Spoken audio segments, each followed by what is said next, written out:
ఈ రోజు ఏం రెసిపీ చేస్తున్నారు? ఈ రోజు మనం మిల్లెట్ స్టఫ్డ్ బెల్ పెప్పర్స్ చేసుకుందాం. Millet stuffed bell pepper. Exactly. ఈ వీక్ మొత్తం కూడా మనం importance of colours in our diet గురించి మాట్లాడుకోబోతున్నాము. అందులో భాగంగానే మిల్లెట్ స్టఫ్డ్ క్యాప్సికమ్ అంటే బెల్ పెప్పర్ మనం ప్రిపేర్ చేసుకోబోతున్నాము. దీనికి కావాల్సిన పదార్థాలు అంటే ఇప్పుడు చూద్దాం. మిల్లెట్ స్టఫ్డ్ బెల్ పెప్పర్కి కావాల్సిన పదార్థాలు: కలర్డ్ క్యాప్సికమ్, ఉడికించిన మిల్లెట్స్, ఉడికించిన రాజ్మా, టొమాటో ముక్కలు, చీజ్, ఆలివ్ ఆయిల్, ఉల్లిపాయ ముక్కలు, వెల్లుల్లి, జీలకర్ర, ఉప్పు, మిరియాల పొడి, ఉడికించిన sweet corn. Millet stuffed bell పెప్పర్కి కావాల్సిన పదార్థాలు చూసాం కదండి. తయారీ విధానంలోకి ఎంటర్ అయిపోదాం. ఓకే, ఇది కూడా మనం మొత్తం అన్ని ఇంగ్రీడియంట్స్ యూస్ చేస్తున్నాము, అది కూడా కలర్ఫుల్గా అనమాట. ఎగ్జాక్ట్. సో ప్రిపేర్ చేసుకునే ముందు మన టాపిక్ ఇంపార్టెన్స్ ఆఫ్ కలర్స్ అని మాట్లాడుకున్నాం కాబట్టి ఫుడ్ కలర్సా, అసలు ఏం ఫుడ్ ఏంటి, దీని గురించి చెప్పండి. సో మనకి నేచర్ ఇచ్చే కలర్స్ మనం దీంట్లో ఇంక్లూడ్ చేసుకుంటున్నాం అశ్విని. అంటే జనరలీ మనం ఒక్కొక్క వెజిటేబుల్కి ఒక్కొక్క కలర్ ఉంటుంది. Like example tomato red colour కానీ, మనకి క్యాప్సికమ్ గ్రీన్ కలర్లో కానీ, ఒక్కొక్క న్యూట్రియంట్ అనేది ఈ కలర్లో ఉంటుంది. ఎస్పెషలీ మనం రెడ్ కలర్డ్ ఫ్రూట్స్ వెజిటేబుల్స్ మనం ఏది తీసుకున్నా కానీ లైకోపిన్ అనే ఇంపార్టెంట్ ఇంగ్రీడియంట్ ఉంటుంది. దానివల్ల ఇది రెడ్ కలర్ వస్తుంది అనమాట. సో ఈ లైకోపిన్ మనకి గుండె సంబంధిత ప్రాబ్లమ్స్కి అండ్ స్కిన్ హెల్త్కి ఇలా చాలా ఒక్కొక్క పర్టికులర్ కలర్కి ఒక్కొక్క బెనిఫిట్స్ ఉంటుంది అనమాట. సో అందుకే మనకి డైట్లో వైడ్ వెరైటీస్ ఆఫ్ కలర్స్ అనేది ఇంక్లూడ్ చేసుకోవడం వల్ల ఒక్కొక్క హెల్త్ ఇష్యూస్ని క్లియర్ చేసుకోవడానికి, ఫ్యూచర్లో ఇంకా ఏమైనా క్రానిక్ డిసీజెస్ రాకుండా ఉండడానికి హెల్ప్ అవుతుంది. అందుకే ఈ కలర్ఫుల్ డైట్ అనేది మన డైట్లో ఒక భాగంగా ఉండాలి. ఓకే, సో ఇక్కడ మ్యాటర్ ఏంటంటే మొత్తం కూడా మనం వెజిటేబుల్స్ ఏదైతే తీసుకున్నామో అన్నీ కలర్ఫుల్గా ఉండాలన్నమాట. సో ప్రిపరేషన్లోకి వెళ్ళిపోదాం మనం. ఎస్, ఏం చేయాలండి ఫస్ట్? సో ఫస్ట్ మనం స్టవ్ వెలిగించుకుందాం అశ్విని. సో ఫస్ట్ మనం ఇవన్నీ కొంచెం స్టిర్ ఫ్రై చేసుకుందాం అశ్విని. సో ఫస్ట్ నేను ఆయిల్ తీసుకుంటున్నాను. సో ఫస్ట్ నేను టొమాటో రెడ్ కలర్ని యాడ్ చేస్తున్నాను. ఓకే, నెక్స్ట్ వచ్చేసి మనం కిడ్నీ బీన్స్ యాడ్ చేసుకుంటాము. రాజ్మా, కిడ్నీ బీన్, ఇంకా మీకు ఏవి ఉన్నా, ఎగ్జాంపుల్ ఇంట్లో చాలామంది ఇంట్లో బఠానీ కానీ లేకపోతే శనగలు కానీ ఇలా ఉంటాయి. సో అది కూడా తీసుకోవచ్చు. సో మెయిన్ నేను ఎందుకు ఏదైనా ఒక శనగలని యూస్ చేస్తున్నానంటే అగైన్ ప్రోటీన్. ప్రతి ఒక్క దాంట్లో ప్రోటీన్ అనేది ఒక భాగంగా ఉండాలన్నమాట. సో అందుకే సో ఇది మనం కొంచెం యాడ్ చేసుకుందాం. ఓకే, సో సోప్ చేసి బాయిల్ చేసినవి అయితే ఇంకా మంచిది అనమాట. సో మనం ఓన్లీ నానబెట్టామా ఇవి? అయ్యా, నానబెట్టి బాయిల్ చేసాం అశ్విని. సో నెక్స్ట్ మనం స్వీట్ కార్న్ని యాడ్ చేసుకుందాం. ఇది కూడా బాయిల్ చేసామన్నమాట. సో దీన్ని జస్ట్ స్టిర్ ఫ్రైకి యూస్ చేయడానికి చేస్తున్నాం. ఓకే, ఇది వచ్చేసి మనకి fibre rich. Yes, and next మనం ఆనియన్స్ని యాడ్ చేద్దాం, ఉల్లిపాయలని. వైట్ కలర్లో ఉండే న్యూట్రియంట్స్ అన్నీ కూడా మనకి వచ్చేస్తాయి అన్నమాట. ఓకే, సో ఎగ్జాక్ట్గా మనం రోజు ఇవే వెజిటేబుల్స్ తీసుకోవాలని లేదండి. సో ఎవ్రీ వీక్ మనం లైక్ వారంలో ఒక 7 days ఉంటాయి కాబట్టి మనకి ఒక్కొక్క రోజు కొన్ని వెజిటేబుల్స్ తీసుకొని దానికి తగ్గట్టుగా మనం చేసుకుంటే మంచిది. ఎస్, సో నెక్స్ట్ మనం ఇక్కడ వెల్లుల్లిని యాడ్ చేసుకుందాం అశ్విని. ఓకే, కొంచెం జీలకర్రని కూడా యాడ్ చేసుకుందాం. సో కొంచెం పెప్పర్ని యాడ్ చేసుకుందాం, మిరియాల పొడిని. ఓకే, మన టేస్ట్కి తగ్గట్టు మనం తీసుకుందాం. మీకు ఎక్కువ కావాలంటే ఎక్కువ కూడా యాడ్ చేసుకోవచ్చు. ఓకే, అండ్ మనకి టేస్ట్కి తగినంత ఉప్పు. సో ఇవన్నీ మనం ఒకసారి కలిపేసుకుందాం అశ్విని. ఓకే, సో మరీ ఎక్కువగా ఫ్రై చేసుకోవాల్సిన అవసరం లేదు, బికాజ్ ఆల్రెడీ బాయిల్ చేశాం కాబట్టి. అండ్ ఇది వరకు నేను చెప్పినట్టు ఎక్కువగా ఫ్రై చేసుకుంటే న్యూట్రియంట్ లాస్ కూడా ఉంటుంది. సో అందుకే మనం ఎక్కువగా ఫ్రై చేసుకోకూడదు.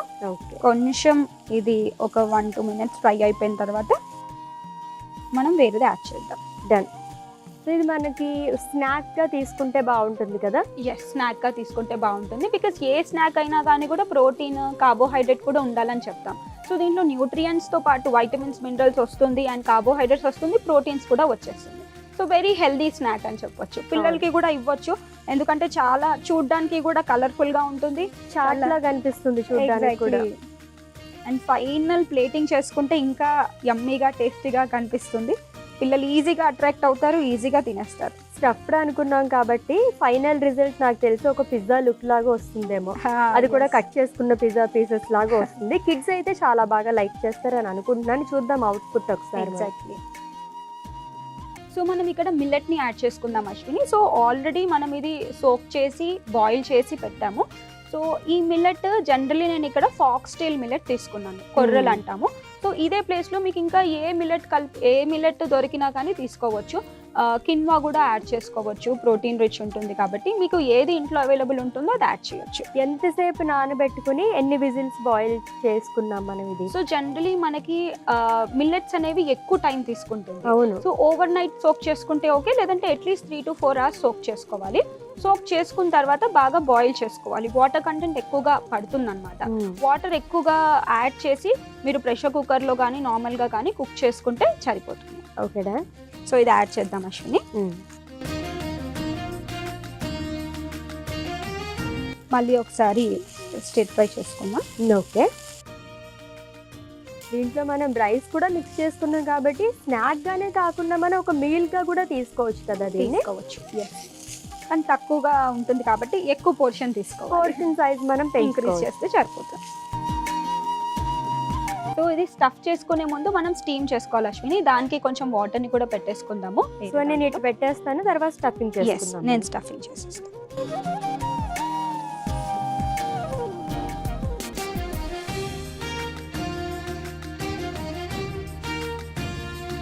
దీన్ని స్టఫ్ చేసుకుందాం. సో ఇలా బెల్ పెప్పర్స్ని తీసుకొని కట్ చేసుకోవచ్చు. మనకి ఎల్లో కలర్, గ్రీన్ కలర్ ఇలా అవైలబుల్ ఉంటుంది కాబట్టి ఏది అవైలబుల్గా ఉంటే దాంట్లో స్టఫ్ చేసుకోవచ్చు అనమాట. సో దీంట్లో పెట్టి మనం ఇలా స్టఫ్ చేసుకోవచ్చు.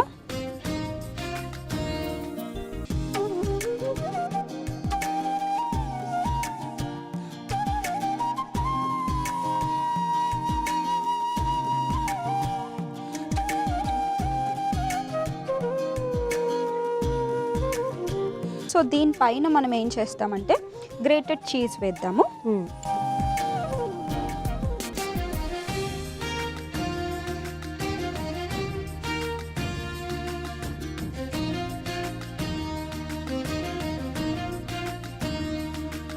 సో దీనిపైన కొంచెం పెప్పర్ పౌడర్ వేసుకుందాం Ashwini. Okay. And chilli flakes. So ఇప్పుడు దీన్ని స్టీమ్ చేసుకుందాం అశ్విని. సో ఆల్రెడీ రెడీ అవుతుంది, దీంట్లో మనం వేసుకుందాం.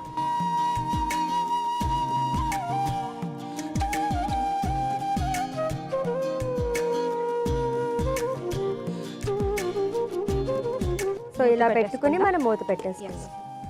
ఎంతసేపు ఇలా స్టీమ్ చేసుకోవాలి? ఒక 5-10 minutes చేసుకుంటే సరిపోతుంది. ఒకవేళ మీ ఇంట్లో ఎయిర్ ఫ్రైయర్ కనుక ఉన్నట్టయితే ఎయిర్ ఫ్రైయర్ కూడా యూస్ చేసుకోవచ్చు. సో జనరలీ మనం ఆయిల్స్ ఎక్కువగా వాడకూడదు అనే ఉద్దేశంతో స్టీమ్ చేసుకోవచ్చు. అండ్ ఇంకొకటి ఏంటంటే స్టీమ్ చేసుకున్నప్పుడు మనకి న్యూట్రియంట్ లాస్ ఎక్కువగా ఉండదు. దట్స్ వై వీఆర్ స్టీమింగ్ అనమాట. సో అయిపోయింది అశ్విని, మనం దీన్ని ప్లేటింగ్ చేసుకుందాం. ఓకే. స్టాప్ చేసి ఒక్కసారి ఓపెన్ చేసి చూద్దామా? అలా వస్తుంటే చూడాలని ఉంది నాకు. వావ్, చూసారా పిజ్జా లానే ఉంది కదా? ఎస్.